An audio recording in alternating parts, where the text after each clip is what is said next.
que les paroles de Torah soient pour la guérison de Moshe Refael Nissim Ben Kamil, Michal Bat Yehudit,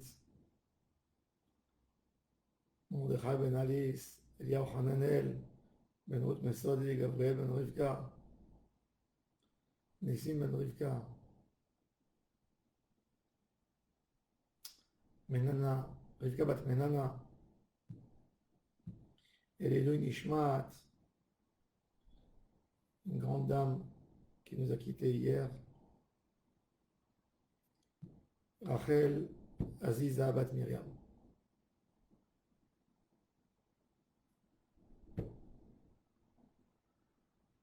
Est-ce qu'on fait ce qu'on doit faire dans la Avodat Hashem? Est-ce qu'on fait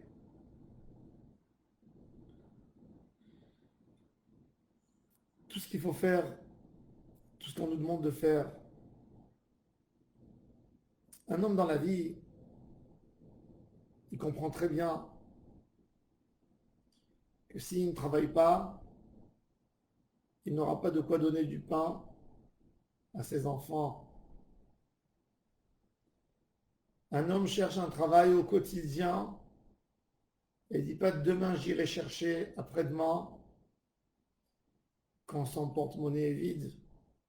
Il a besoin de nourrir ses enfants aujourd'hui. Aujourd'hui, il a besoin d'aller au marché pour leur acheter à manger, pour payer sa location, pour leur payer les besoins les plus urgents. Et l'homme ne repousse pas pour demain, il lui faut du pain aujourd'hui. Alors comment ça se fait que la Avodat Hashem, on la repousse pour demain? Comment ça se fait qu'on dit demain nous ferons tchouva? Quand on va vieillir, on étudiera la Torah. Comment ça se fait? Le Midrash, le Yalkut Shimoni dans Parashat Nitzavim, il raconte, Eliyahu Hanavi raconte aux sages, une fois j'allais en route et j'ai rencontré un homme que j'essayais de le rapprocher à la Torah et au service divin d'Hachem, et il se moquait de tout ce que je lui disais. En fin de compte, je lui ai dit, tu te moques de moi, tu peux te moquer, mais qu'est-ce que tu répondras à ton Créateur le grand jour du jugement? Qu'est-ce que tu répondras à ton Créateur le jour où tu te mettras devant le trône céleste et tu devras rendre des comptes devant Akadosh Baruch Hu sur tout ce que tu as fait dans ta vie? Et Akadosh Baruch Hu te demandera pourquoi tu n'as pas étudié la Torah. Qu'est-ce que tu auras à lui répondre? Il répond à Eliyahu Hanavi. Dieu ne m'a pas donné de l'intelligence, ne m'a pas donné un savoir et une envie de s'asseoir étudier. Ça, c'est la réponse typique de nous tous. Je n'ai pas la tête pour étudier.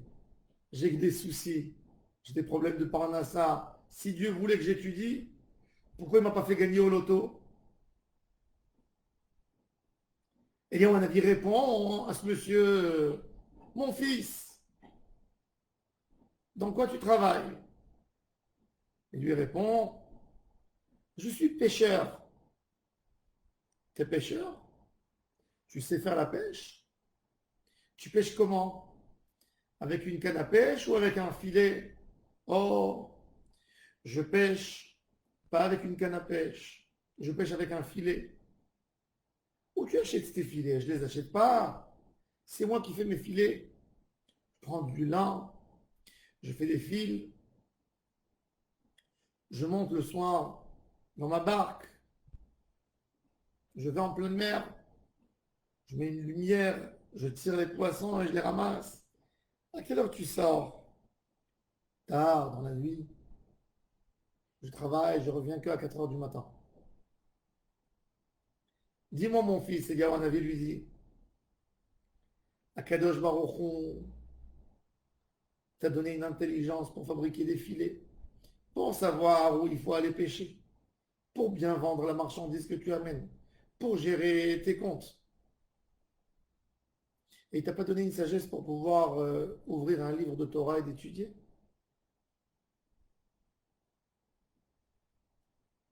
La Torah, c'est écrit Kikarov Elecha Davar Meod, Meod. C'est proche, la Torah. C'est accessible. Et bien, mon avis continue à raconter. Il s'est mis à pleurer. Je lui ai dit, tu pleures? Tout le monde devrait pleurer. Sache-le, que tous les gens du monde répondent la même réponse que tu as dit. Ton comportement, c'est un comportement typique. Mais sache-le, que le jour du grand jugement, quand l'homme viendra devant le trône céleste et Dieu lui demandera pourquoi tu n'as pas étudié ma Torah, il dira, j'étais pas assez intelligent, ça ne me convenait pas. Et Akadosh Baruch Hu va lui dire, si tu aurais donné 10% de l'énergie que tu as mis pour autre chose, je ne t'aurais pas appelé. Les actions que l'homme fait dans sa vie vont témoigner sur lui dans l'autre monde.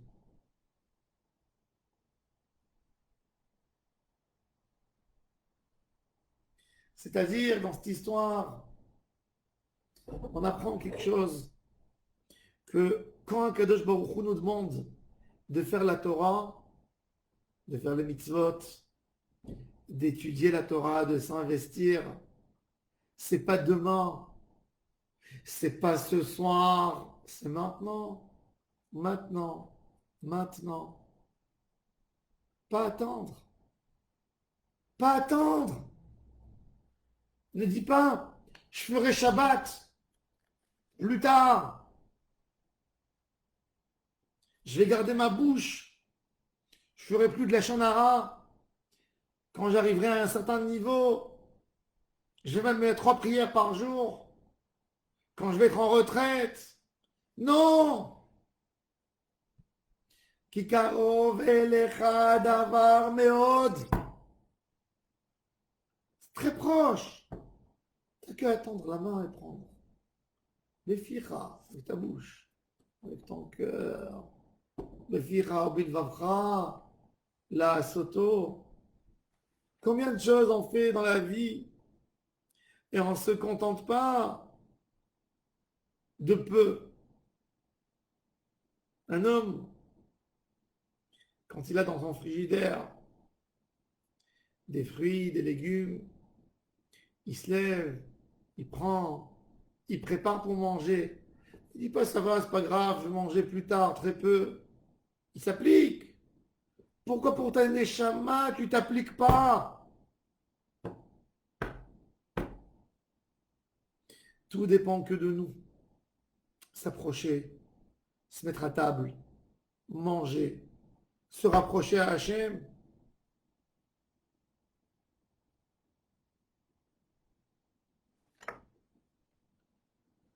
Heureux l'homme, heureux l'homme, que que tous les jours il essaye de faire quelque chose, que tous les jours il essaye d'améliorer sa avodat Hashem, la même énergie qu'il met pour avoir sa parnassa, pour se lever à son travail, parce qu'il comprend que son travail lui amène le pain, que de la même manière il comprend que sa avodat Hashem lui donne son pain spirituel. Un homme ne peut pas être alimenté uniquement d'un pain matériel. Si ta neshama n'a pas reçu, ta neshama a faim. Et si elle a faim, elle ne peut pas travailler. Elle est malade.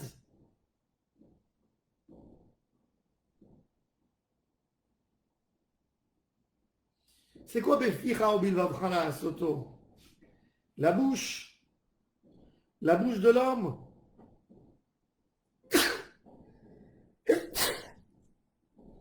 La bouche de l'homme, elle est extraordinaire. Quand l'homme parle, avec les paroles viennent des envies.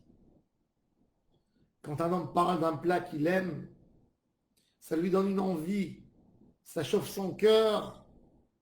Quand un homme parle d'amour, ça le rapproche à l'autre. Et quand un homme parle Torah, quand un homme dit des paroles d'Hachem, ça le rapproche à Hachem Itbarach. Quand un homme parle avec son Créateur, quand un homme fait Itbo des doutes, quand un homme étudie la Torah, chaque mot de Torah qu'il prononce de sa bouche, pas avec ses yeux, le rapproche à Hachem Itbarach. Quand un homme étudie la Gemara, ça a une influence de dire des textes de Torah, de prononcer des mots de sa bouche pour se rapprocher à Hachem. Quand une femme lit le Teilim à la maison, elle prononce des phrases extraordinaires de David Ameler, qu'il a parlé des phrases d'attachement à Hachem. Ben, ça l'attache à Hachem. Quand tu parles, tu es attaché. Selon les paroles, ton cœur est attiré. Parle de Torah et parle un peu moins d'habits, parle un peu moins de nourriture, parle un peu moins de vacances. Parle de Torah et tu vas voir comment ton cœur va aller derrière Hachem Itbarach. Quand on étudie la Torah dans un livre, il ne faut pas étudier qu'avec les yeux, il faut étudier avec la bouche, il faut prononcer avec la bouche. Quand on étudie du moussard de la morale juive, alors nous écrit Rabbi Israël Salanter, il est ramené dans le livre Char et Or, avec des lèvres qui envoient du feu, comme si on était un orateur, on parlait devant un public, et le public c'est nos membres du corps, c'est nos esprits qui doivent entendre les paroles de notre bouche. Rabbi Israël Salanter, des fois quand il étudiait Moussard, il pleurait. Quand on a vu un texte qui nous touche, pas hésiter dans l'étude du Moussard de répéter ce texte 50 fois et 100 fois. Dans les chants chassidiques, on prend un verset et on le répète et répète et répète et répète. C'est pareil dans l'étude de Moussard. Si on veut que ça rentre, écouter une phrase et dire une phrase. Rabbi Israël Salanter, un jour, il marchait dans les rues de Vilnius. C'était le soir. Il n'y avait pas d'électricité comme aujourd'hui. Et il voyait un tailleur assis, courbé, dans son petit magasin, en train de faire des retouches à la lumière d'une toute petite bougie. Et Rabbi Israël Salanter avait pitié. Il le voyait comment il prenait l'aiguille et à la petite lumière. Il dit, cher monsieur, rentrez chez vous. Pourquoi vous êtes courbé? Et le tailleur lui a dit, tant que la flamme est allumée, on peut toujours réparer. Alors nous, on serait passé là-bas dans la rue. Une belle phrase. On l'aurait félicité pour cette phrase. Rabbi Israël Salanter a entendu cette phrase et il a compris que c'est pour la Neshama. Tant que la Neshama, la flamme est allumée, on peut encore réparer. Il est rentré à la synagogue et jusqu'à minuit cité Kol Zman She'aner Dolek, tout le moment que la bougie est allumée, on peut réparer notre Neshama. Il a répété 100 et 200 et 300 et 400 fois. Et quand tu répètes et tu répètes, ça rentre. Ça rentre dans ta neshama. Beficha, ou bilvavcha la soto, qu'on ait ce mérite de faire la volonté d'Hachem toute notre vie. Amen. Shabbat Shalom, on me à tous et à toutes.